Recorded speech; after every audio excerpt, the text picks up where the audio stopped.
This is lesson 3 from the graphs and network topic, and this is looking into exercise 9D, planar graphs and Euler's formula. Looks like it says Euler's, but it's actually pronounced Euler's.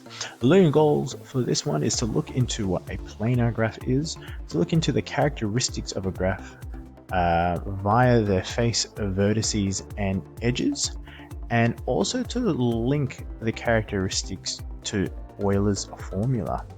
The success criteria is to be able to see if a graph is planar or not, and there's going to be a game that we can play with this, which I'm going to show you is really fun to play, and to also find the number of edges, vertices, or faces a graph has through using Euler's formula.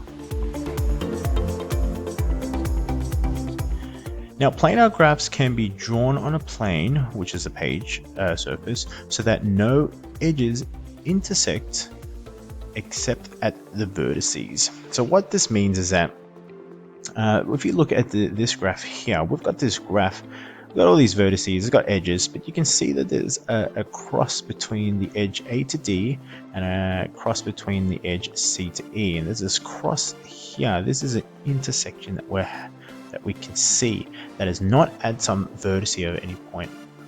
Now the thing is that it's not obvious, but this graph can actually be drawn without any intersection of any sort.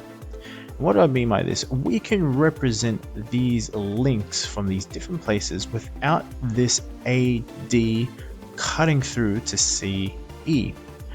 And what we've done is we've created this new graph, which is pretty much isomorphic to this graph here. It's exactly the same.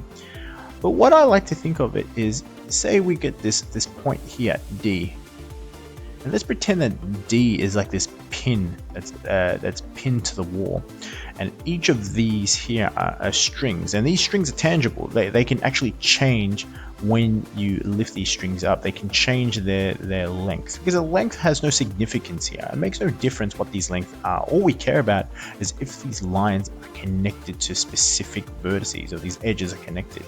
So we get this point D, lift it up, and then move it to the middle here.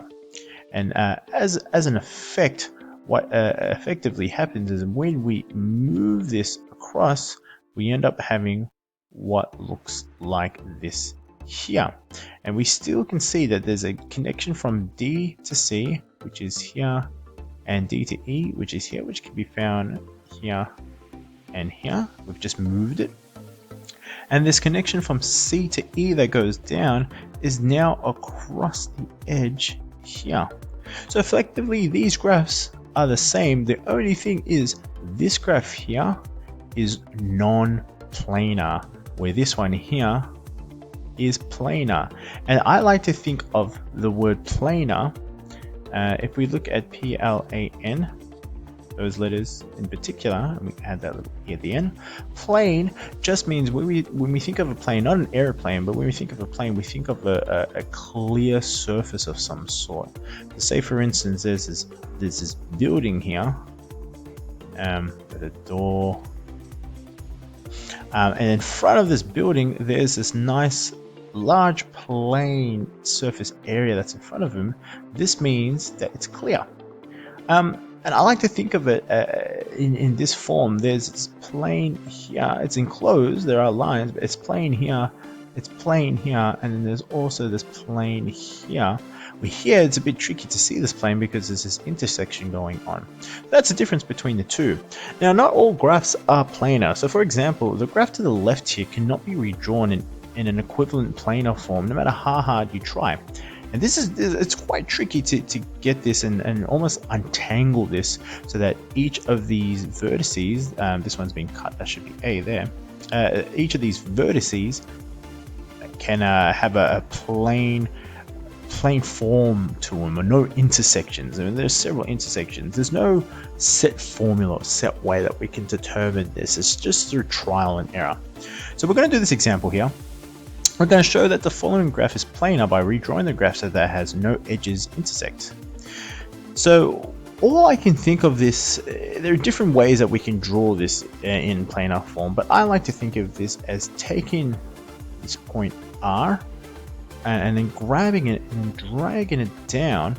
So then we have these points here, here, here, here, and here. So what effectively happens is we've got this line, this is still Q and this is S, there's still that line there. There's a line from Q to P, and there's a line from S to T, and there's a line from P to T, which is here. But then what happens is, because we've taken this arm, we've dragged down, R is now here, and P to R still has a connection, and R to T still has a connection, but now it is in planar form because there's no intersections. In fact, we could have just taken this R and just dragged it a little bit down, so it's just here. Because technically there won't be any intersections, so it would just look like this shape here. And there are no intersections in that case. So there are different ways, there's no wrong or right way. As long as there are no intersections, that is fine. Now there's this cool game that's called Planarity, which if you go to this website, jasondavies.com/Planarity, and what you are trying to do is, if I scroll this down, you're trying to untangle this little set of edges and vertices so that there's no tangle, so there's no intersection happening. And it's actually, it's quite tricky to do because it's not obvious, and obviously it's not letting me do it. It's a bit tricky. I don't know what's going on. It's glitching out. Oh gosh. What are you doing?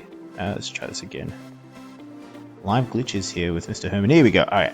So we have to try to make these intersections not happen. So we're trying to make this planar. Now, if we were in a classroom setting, this is what we would usually play. Maybe I'll drag this in. I'll get you guys to generally help me out. But there's this one intersection going on here. And then maybe if we move this one out here. There we go. Yes, I did it. I won. 14 moves taken in 850.8 seconds. Because I was on this website for quite a while before. But you can change the number of vertices. Maybe we can do...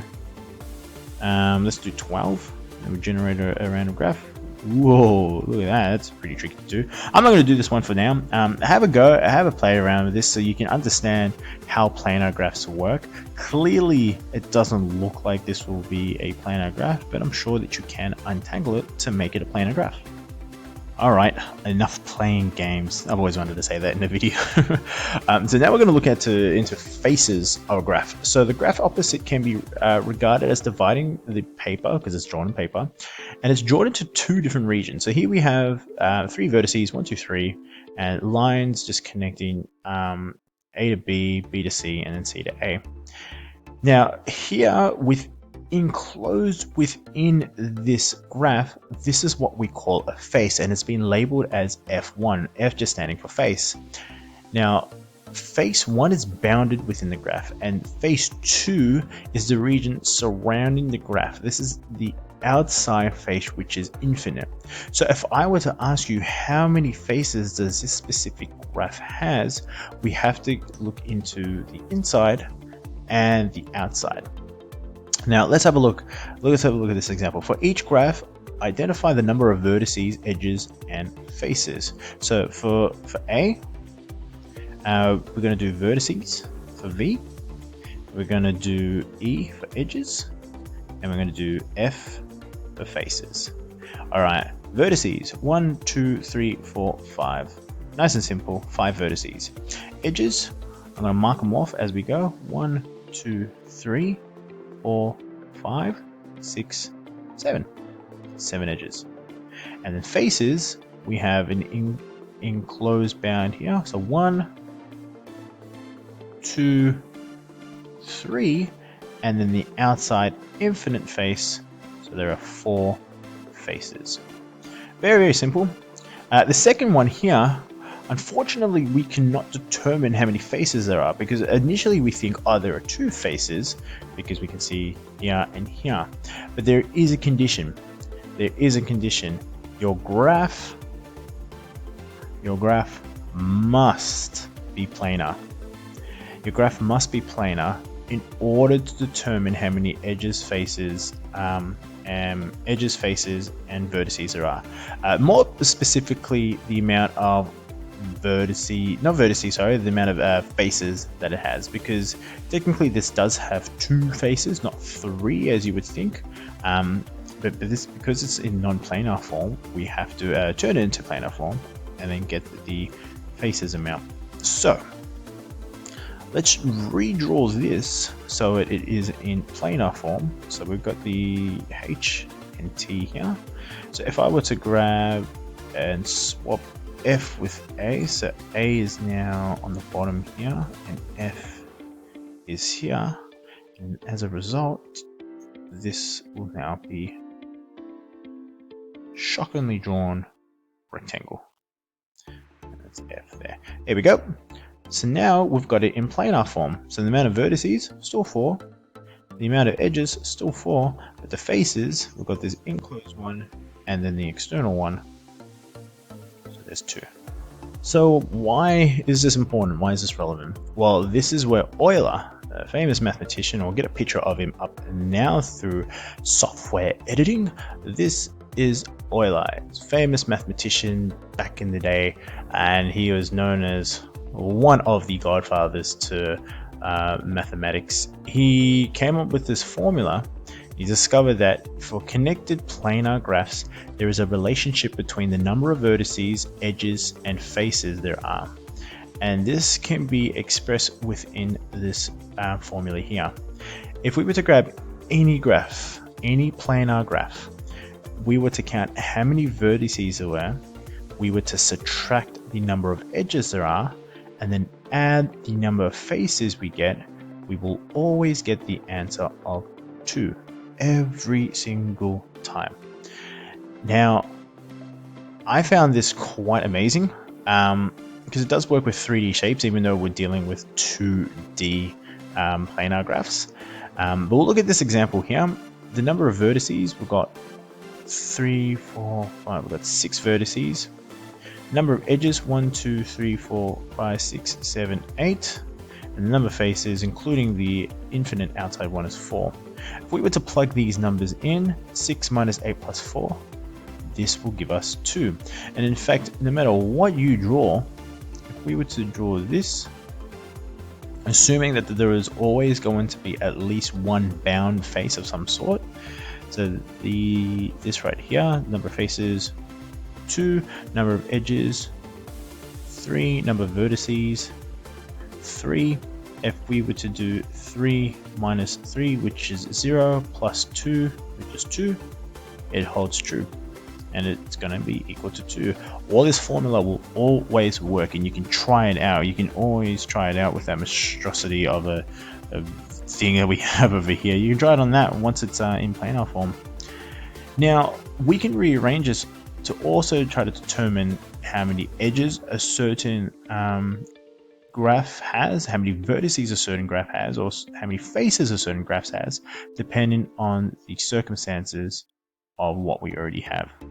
So we're going to use one of these 3 formulas for each of these examples here, and you'll notice there are no graphs drawn. You don't need to use graphs. All we need to determine is what we've been given and what we need to try to find out. So a connected planar graph has 10 vertices and 6 faces. We need to determine the edges, how many edges. So we're going to use this one here. So the edges is v plus f minus 2, or in other words, if there are 10 vertices, 10 plus how many faces are there is 6 minus 2. This will determine how many edges we have. So 10 plus 6 is 16, minus 2 is 14. So in other words, if there are 10 dots and it somehow made 6 faces within that dot, so 1 infinite and 5 bound inside, we're expecting 14 edges for this graph to have. Connected planar graph has 4 vertices and 6 edges. Determine the number of faces. So we're going to be using the faces formula because that's what we're looking for. E minus v plus 2. Or in other words, edges is 6. 6 minus 4 plus 2. So 6 minus 4 is 2, and 2 plus 2 is 4. So the amount of faces in this case will be 4. And last one, and wrap it up. Connected planar graph has 8 edges and 5 faces to determine the number of vertices. So the vertices formula, which is that second one, E minus F plus 2. E minus F plus 2. Or in other words, amount of edges, 8. Amount of faces, 5. Plus 2. 8 minus 5 is 3. 3 plus 2 is 5. Double check that. 5, 6. No. 8 minus 5 is 3. 3 plus 2 is 5. Yes, that is correct. 10. Yeah, 5. I have to double check that. Math's gone crazy. And that's all there is to this one. Using a set formula, it's pretty simple. You will always get 2 different sets of characteristics, and then you have to determine the last one. That concludes this lesson. Go ahead, check your log sheet, see which questions you need to do, and I will see you in the next video. Bye.